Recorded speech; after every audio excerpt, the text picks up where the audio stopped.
Hello, everyone. Greetings. It's been a little while. I've been on vacation. This is Naomi Wolf, and I'm with Outspoken and Daily Clout, and I'm going to read you my latest essay today on my Substack, which is called Outspoken. And you can also find it on our website, Daily Clout. So, this is an essay called California Dreaming. And it is about my vacation, essentially my moment away, heading back home. So I'm just going to make sure that everyone can see and hear me, and I'm going to go ahead and start reading. California Dreaming. And the subtitle is A Moment's Respite from the War. Thank you for your patience, dear friends. I took a desperately needed break.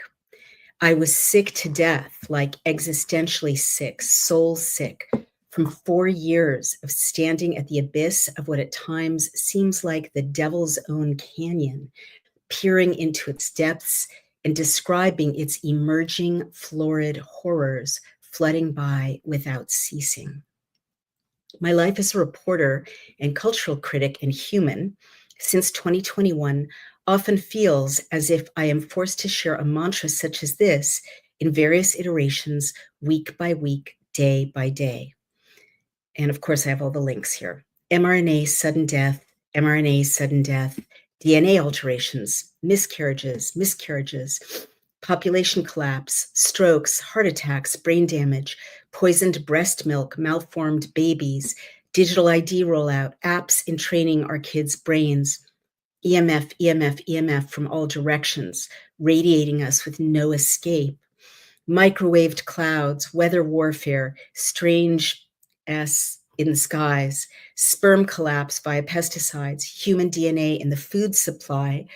The beef site reports that there is human DNA in 2% of meat samples and even in 2/3 of, quote, vegetarian alternatives to meat. Family collapse. Netflix shows depicting religious leaders as fanatical abusers. Netflix shows depicting men as pernicious traitors or rock-like cretins, and women as being emotionally fulfilled only by friendships with their best girlfriends and via stylish clothing and high-end sex toys. Ever-changing coinages such as bio-moms, meaning what we used to call moms, and people with ovaries. Oh, I'm so sorry. And people with ovaries. A weeping woman beaten to a pulp by a huge Algerian person with a male chromosome in a boxing ring. People arrested for posting tweets in the UK, and the BBC's disinformation correspondent wondering, will it change anything? A new bill allowing for full-term baby abortions rushed through in the UK. Suicide pods rolled out with fanfare in the UK by an inventor who had previously been arrested for using the same device in Switzerland. MAID, medically assisted death. I'm not sure what the acronym is for, actually. MAID in Canada. Medical assistance in dying. That's cute. MAID in Canada soliciting assisted suicides and creating workbooks about their loved ones' assisted suicides for children. A national blind eye turned to the organized rape of children, euphemistically termed grooming gangs in the UK. A court ruling that clears a hospital in Wisconsin of medically murdering a healthy, loved 19-year-old woman with Down syndrome, Grace Shara, which means that anyone can be murdered medically in the US now. My friend, mindfulness expert Ora Nadrich, pointing out and me increasingly being persuaded that there may well be multiple dimensions alive currently on our planet, some more nefarious, it seems, than others. My friend Josh Stileman revealing in sequential, well-reasoned, well-sourced essays that our very thoughts may not be our own now, and that most of the culture and history that I thought was organic is probably manufactured. My friend Catherine Austin Fitts warning that the full spectrum control grid is closing up. She and I being almost alone in recognizing in February 2025 that a massive theft of all of our government data was underway via Doge and other Silicon Valley entrants into engagement with the Trump administration, and also recognizing, sadly, almost 5 months later, that too late now, everyone sees that. And I show kids' workbook for Canadian medically assisted suicide. You can see it on the site. And the options are you excited, jealous, grateful? And you choose an emoji face based on that, a feeling face. And I also show an image of a euthanasia pod, which has been rolled out in the UK. The times remain upside down, even when it comes to the best of us. RFK Jr. is in charge of HHS. The mRNA injection is still being urged on pregnant women. He rolled out a long taxpayer-funded infomercial for wearables this past week, as I predicted would be the case when I warned that Casey and Kelly Means' business models in their hyperinflated tech companies are biometrics. Our noble friend, Dr. Jay Bhattacharya, is in charge of NIH now. He faced a walkout of bratty government workers when he gave a speech trying to point out that the events of 2020 to 2024 may have begun via a program that the NIH helped to fund. The news report of this event is as if narrated by Lewis Carroll in Behind the Looking Glass. Quote, dozens of staff at the U.S. National Institutes of Health, NIH, walked out of a recent town hall meeting after Director Dr. Jay Bhattacharya suggested the agency may have helped fund research that caused the COVID-19 pandemic. In a video obtained by CNN, Bhattacharya is shown telling staff that based on his review of scientific evidence and public opinion polling, he believed COVID may have started due to research funded in part by the NIH. Quote, it's possible, note the language, it's possible that the pandemic was caused by research conducted by human beings, end quote, Bhattacharya said. And it's also possible that the NIH partly sponsored that research. And if that's true, end quote, you heard all the caveats, all the qualifiers. It is possible. It is also possible. At that point, dozens of NIH employees walked out. Bhattacharya called the walkout, quote, silent dissent, and continued on with the meeting, end quote. These are scientists, and by now, anyone with an internet connection who has been paying attention knows that COVID-19 could have been, is likely to have been developed by research funded in part by NIH. But the scientists did not ask, is that possible? Is that true? They walked out. I guess what I'm trying to say is sometimes this river of horrors, lies, murder, and mendacity is just too much. Does it matter if I engage with it? Does it matter if I tell you about it? What changes? What saves us? How does anything that one person does help in a torrent of evil such as this? How do we survive this? How do we keep looking, keep processing, keep checking the plumb line for decency, keep reacting? Are processing, noting, objecting how decency is kept alive? Or are we kidding ourselves that this does anything? When will the gates of hell, or is it CERN, be closed again? Seriously. So yes, it became too much for me. This has happened 2 or 3 times since 2021. My physical health was breaking down. My awareness could not keep up with processing the stream of evil, of corruption, of human sacrifices. I came to California. I came to California. I am on a vacation with my family. Here for a week. Of course, I wrote this in California. Here for a week, I have shut off my social media. Here for a week, I am not checking news or email. I'm in a wooden house on a wooded hill in Sonoma County. It is a less ramshackle version of the house in which I grew up, also on the side of a wooded hill in San Francisco. We spent a day on landing in the city, which is what all native San Franciscans call San Francisco, never, heaven forbid, Frisco. That is for newcomers or for tourists. This was after we picked up the rental car and before my mom's plane arrived. The Mission District is not so different than it was when I was a 17-year-old flaneur, that means someone who wanders around the boulevards, in 1979.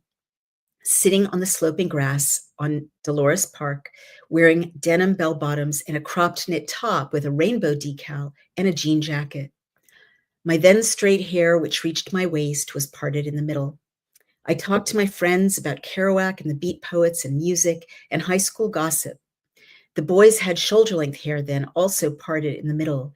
They wore T-shirts with rock bands' logos on them, the Grateful Dead, Pink Floyd. In those days before devices, we sat in circles on the grass, gazing intently into one another's eyes while we spoke. Some of us, especially those of us who were high, would lie on the grass gazing at the white, fluffy clouds that passed, changing shapes on sunny blue days. On gray days, we'd marvel at the bank of fog that slowly rose up from behind the hills to blur and coddle the city's heights and sink into its valleys. I still embarrass my loved ones by lying down on grass in cities. I guess adults on the East Coast don't do that. I try to tell them how important it is to lie on the grass and watch the clouds pass, but my advice makes no sense now. The sky has changed, certainly out east. There are almost no gently moving natural clouds now, continually changing shape to watch traverse the heavens. Today's Mission District, though some physicality is intact, is spiritually and materially completely different from the scruffy, gritty, humble neighborhood of my youth. Now it is polished. Money has poured into it, as is true throughout the city. Artisanal bakeries written up in magazines for foodies dot the corners where hardware stores used to display mousetraps and flashlights. Valencia Street boasts day spas and handmade soap stores. We bought at Tartine a sourdough loaf of what has been described as America's best bread, a morning bun of indescribable tenderness and flakiness, and a pain au chocolat. And we ate at a table outside in the gentle golden sun. Passers-by, male and female, were almost universally fit and cheery looking, wearing running clothes and escorting baby strollers or a variety of joyous dogs on leashes. In the park, as we lay on the grass, I looked with my heart hurting a bit because I had loved that city so much and because it was so changed in its essence and because I could never truly go back. At the beautiful Mission Dolores High School building, erected in 1927, a phantasmagoria of elaborate Baroque decor merged with clean stucco and Art Deco lines, a dreamy architectural style, California churrigueresque, referencing mid-18th century Spanish mission architecture that flourished for a moment in San Francisco and LA and then nowhere else that I have seen. And then I show an image of Mission Dolores High School. The young people at Dolores Park who were playing Frisbee with their dogs or napping or picnicking were well-dressed professional young men and women, mostly of Indian and Chinese descent. It was a bucolic scene. They seemed like nice young people, but the culture of my youth was gone. That history of radical democracy in the city, the poetic experimentation and longing, the thirst to find an American rhythm, an American soul, was now shaded, irrelevant, a relic of the distant past. The provincial, what will happen next, rebellious edge of the American continent, questing energy of San Francisco, that lust to touch the heartbeat of the American moment, which had endured for the 130 years since the days of the gold rush, through to the era of the Beats and of the hippies, and right up until I had tasted it myself as a teenager, so sweet, so wild, was gone. The vibe now was smooth and affluent and pulled together. Sleek ponytails, very expensive sneakers. Techies had moved in, and this was now a global and globalist city. We got in the car and got my mom and drove north. The suburbs subsided, as did the overbuilt valleys of Marin. They used to be fairy-like emerald green slopes down to blue pirate inlets, north to Corte Madera, north to Santa Rosa. The suburbs thinned. The grotesque development of Northern and Central California, the hideous sprawl, the parking lots and malls and storage facilities and big box stores defacing some of the most beautiful landscapes in the world cause me so much pain whenever I witness them that my loved ones know just when I will exclaim with dismay, "What happened? That wasn't there. Those were almond orchards." We had now passed Santa Rosa, the rows of townhouses, the new flimsy residential homes with their identical finishes, the Macy's and Target stores. At last, the foothills of Sonoma County emerged into view unobstructed. Soon, the landscape I remembered from my adolescence came into view. Thank God, I thought. I had not been in this area since the early 1980s. It is not all gone. I breathed a deep sigh of gratitude. At last, I saw the ramshackle wooden farm buildings I recognized from my youth, the vineyards and apple farms, the deep primeval forests. Believe it or not, it was another time. My high school boyfriend, Mark, now a marine biologist in Hawaii, and I used to take a Greyhound bus alone, carrying our rolled up sleeping bags and backpacks to these towns. I was 15 and he was 17. We would then hitchhike to camp in the forests. It is a miracle that we remained safe. Though surely the times and the area too had dark aspects, we did not see them. It seemed a peaceful utopia to us. Back to the land hippies, one golden meadow unfolding after another. Young people with guitars and with golden retrievers who wore red bandanas around their necks. Someone was always ready to share a ride or food or a beer, music or drugs. We were both pretty nerdy. We'd politely puff at a joint that might be passed, but decline anything harder. There were always cheap cafes in these little towns, coffee with cream in thick white mugs and rice and beans. There was always an affordable campsite somewhere and a carpet of soft pine needles. Unbelievably, both sets of our parents let us just take off and launch ourselves into this hippie paradise. Life was so easy. Everything was on low branches, glossy for the taking. The world was going to be revolutionized. Peace, love, freedom would surely be ours within a year or two. I used to think the whole world was like that surely meadows and redwoods and hippies and communes and people offering food and joints and music extended clear across America. I used to think that my whole life would forever be like that. LOL, as we say.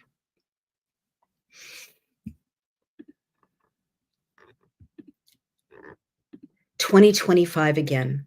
We came to winding roads and climbed into the redwood forests. We passed place names that thrilled me with the vibration of memory. Kotati, Sebastopol. Past a white goat standing still in a field, heavily bearded. Past little shacks with statues of Buddhas out front. We climbed a steep drive. We found our vacation rental, a brown shingled 1970s house, precariously overlooking a deep ravine, and parked. I got out and walked to the end of the street. A few cottages dotted a road that some pioneer had carved out of the ridge of a mountain. At the dead end, the mountain dropped right into a heart-stopping valley. There were redwoods above you, redwoods below, hawks and ravens overhead, the barking of a dog far away, a meltingly sweet sun descending nearly behind a peak, the scent of rosemary and sage, of golden and red nasturtiums, of purple oleander, which my mother had always warned us never to eat, quote, because it is poisonous, end quote. Why would we be eating flowers? I always wondered. I sat with my loved ones on the deck of the cottage. We were quiet, and the quiet was like the antechamber before God's throne. 2 hawks circled. One of the hawks broke away and spun in circles right above our heads 12 times. Hi, Dad, I joked. Everything seemed archetypal. The sun came through the boughs of the redwoods like the strings of a harp. Then, asleep for 3 nights, each night deeper, and layers of fear and dread and anxiety shed off of me. My dreams were full of journeys I struggled to accomplish and of other people's toddlers left in my care whom I wanted to return to their parents. I was trying to keep a child not my own and a dog who was mine alive and afloat in a vast warm pool in some sort of resort. I tried to hand a child to his parents through the window of an old green truck. In another scene, I was lured by a siren who tried to get me to leave my woodland path. Anxieties and duties arose in my sleep and peeled away from me and evaporated into the deep blue air, leaving me lighter when my eyes opened every morning. One day we drove to Sebastopol. I stopped in a secondhand bookstore. The old wood of the timbers smelled like the cedar of my grandmother's attic in Stockton. I did not even care that a book by a sad entity full of lies about me was displayed on the center table. That missive was from another life, another world, a worse world, where such things even registered. I could walk 2 doors down and look at vinyl, the Mamas and the Papas, Joan Baez. I could walk next door and flip through the vintage clothing that is so different in Northern California than anywhere else. I could imagine buying an embroidered Mexican peasant blouse or an Indian batik vest or a tunic in a Japanese indigo shade made with the shibori method, in which patterns are set in dye via folding and clamping. I could wear frankincense oil. The costumey options that beckoned would never work in Brooklyn, in my life back east, or on the videos I make as my day job in real life, or in upstate New York or Massachusetts, where we spend time. People dress like grown-ups there. But here, I could be back in what is really real for me, in a land of make-believe, where children and adults, even older people, even old people, don the clothing of miners or of troubadours or of fortune tellers. Why not? Who cares? I missed that playfulness so deeply. I felt that for 46 years, since the day I left my real home, I had been in costume, the costume of adulthood, of seriousness. I let emails pile up. I ignored texts. Yes, California is a mess politically. Yes, not far beneath the idyllic surface, there is homelessness and drug addiction, corruption and lunatic belief systems, but also California, my California, that golden land north of the city, settled by waves of dreamers, those valleys of crazy abundance of red, black cherries and baskets of prickly lychee nuts, glassy inside and bursting with sugar, and bottles of wine in the most modest of supermarkets, ranging from garnet to ruby to orange and peach and stone fruit, yellow, white, that bosom of Gaia, always refreshed and new, the cactus blossoms and the squash blossoms and the tourist sign in Monte Rio by the Russian River, probably from the 1930s, that hangs over the street and reads, "We await your return, endures." True, deep California somehow had transcended the stupidness of the day. I was home, home, home. Today, for the second time, we went to the river. I had seen a beloved cousin for lunch and hugged her tightly. She and her mom had not ever cut us off during COVID, unlike some other relatives of ours. They had not judged us or condescended to us or rejected us. I don't even know if my cousin and her mom agreed or disagreed with our views. It did not matter. We were family. That reconnection, that real hug was healing. Now, my loved ones and I were resting on a local beach, a crescent of warm sand along the Russian River. The river was named for an early 19th century settlement at nearby Fort Ross. Amazingly, and forgotten to conventional histories, Russia had colonized California down to this southernmost point from 1812 to 1841. There are Slavic crosses in the local cemetery. There were inner tubes that you could rent for $10. Kids lounged in their black tubes on the Green River. Dads carried toddlers on their shoulders into the gently flowing water.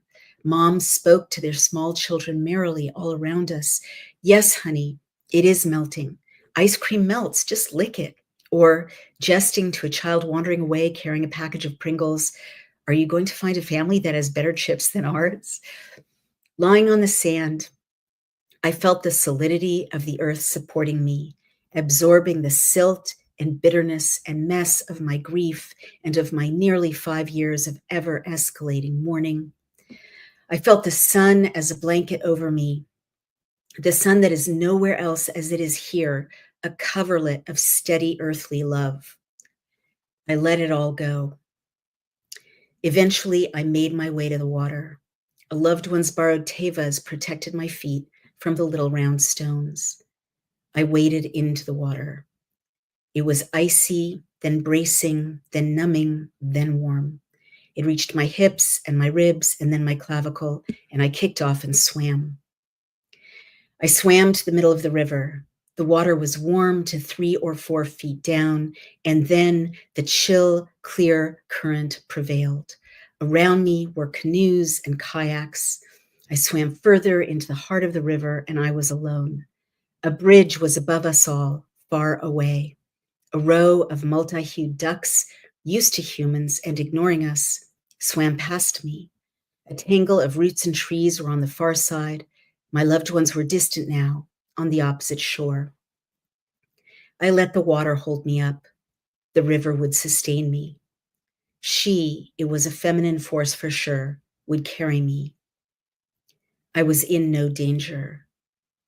I was held for a while by the earth herself and her waters, woman to woman.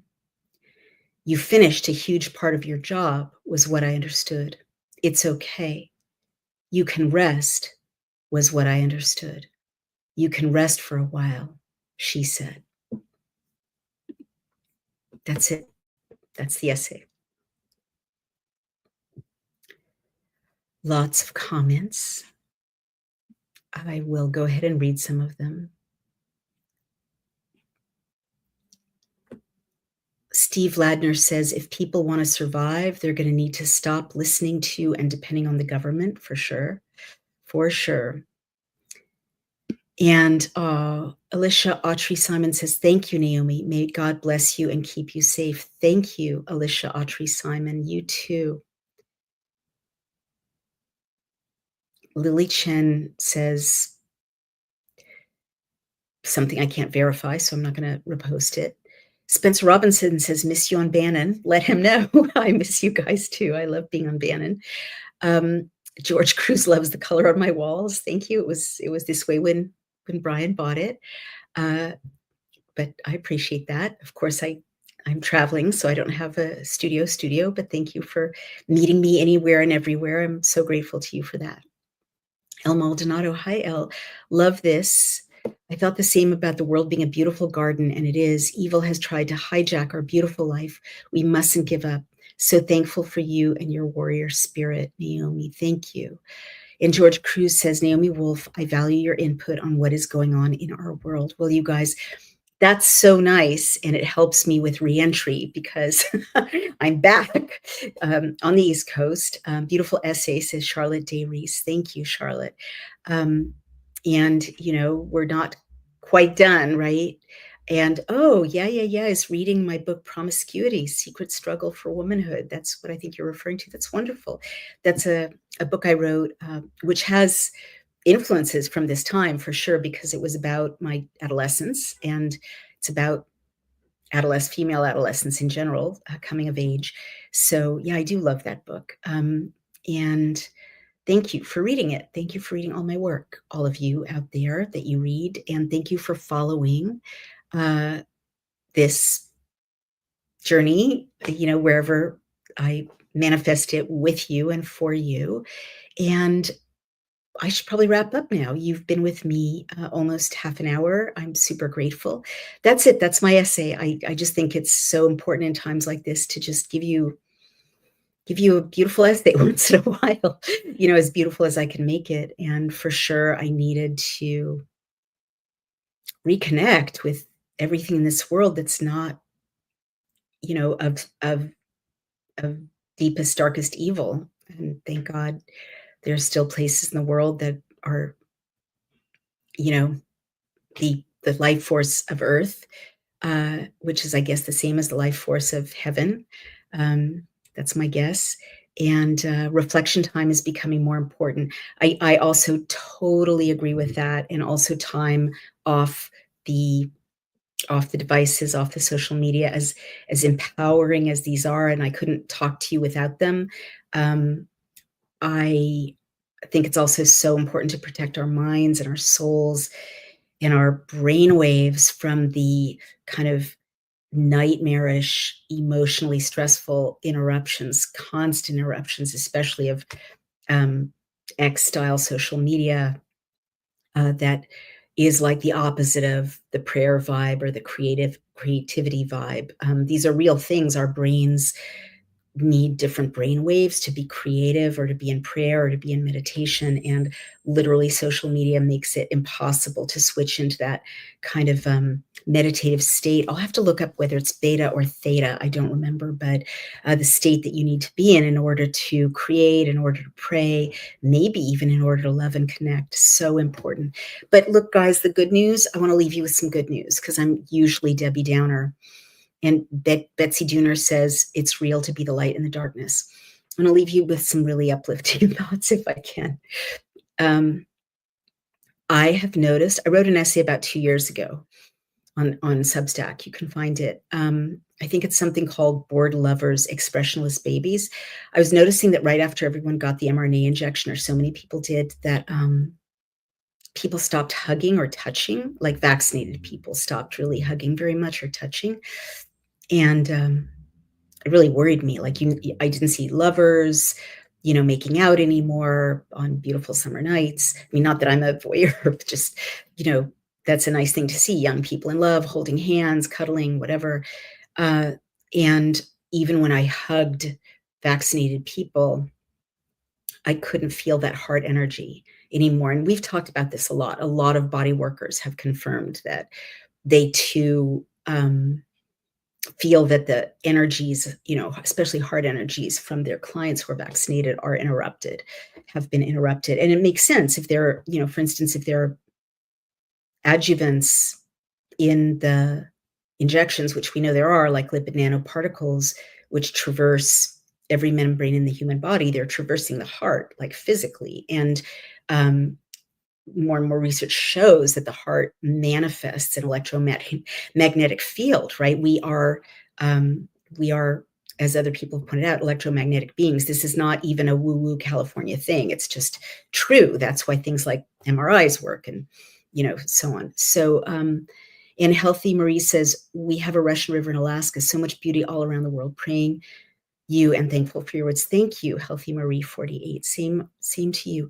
So just to wrap up that thought, if lipid nanoparticles are disrupting the heart and its electrical impulses, which Dr. McCullough actually explained to me was the case,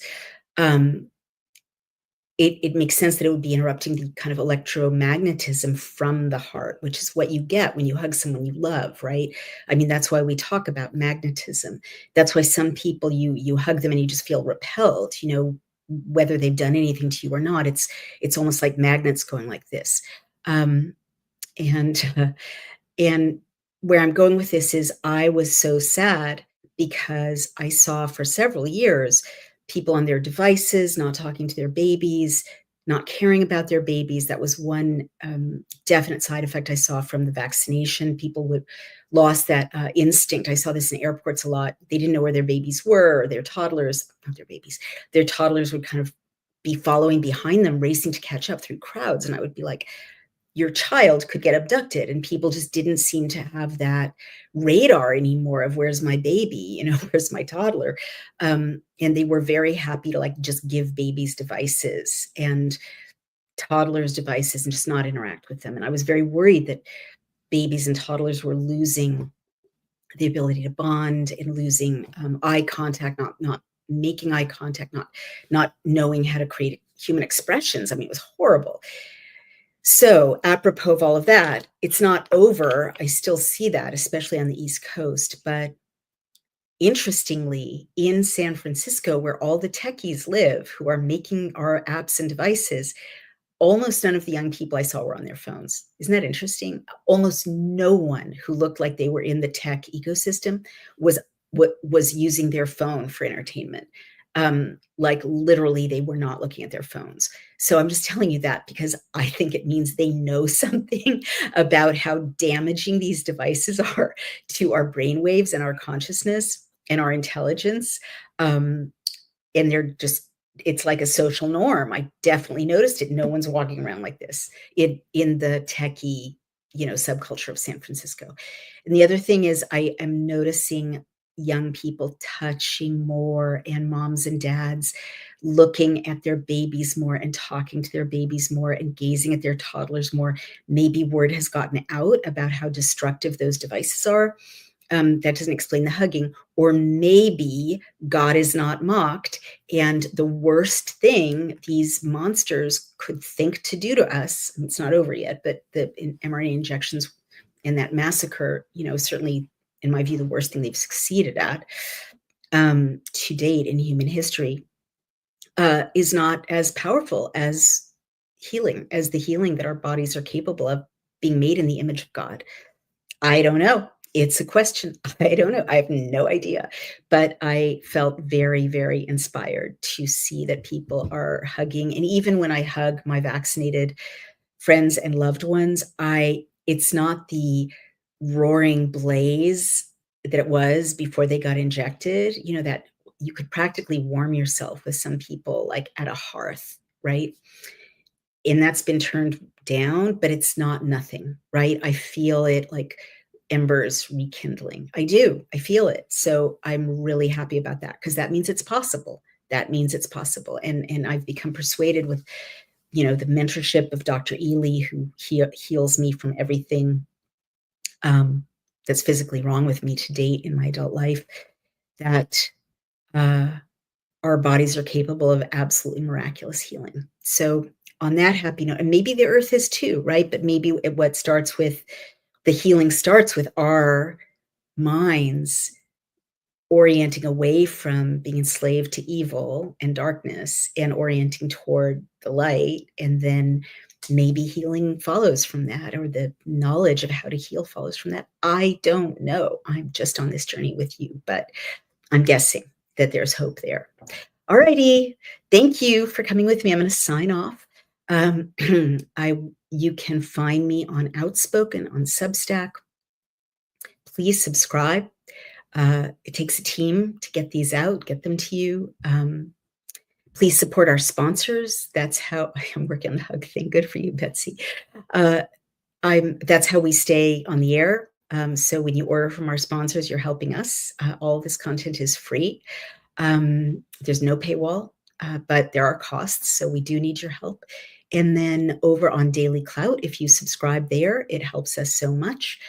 Or if you donate, there's a Ko-fi button you can donate. And there's a beautiful, beautiful, beautiful new tool called Legisector. If you go to legisector.com, you can play with it. You can try it out. It's a stream of live legislation by sector, and you can tailor it state or federal. So if you're an accountant, you can stay current with what's going on with laws affecting your clients. If you're in the advocacy world, you can stay current with reproductive rights or pro-life issues or environmental issues.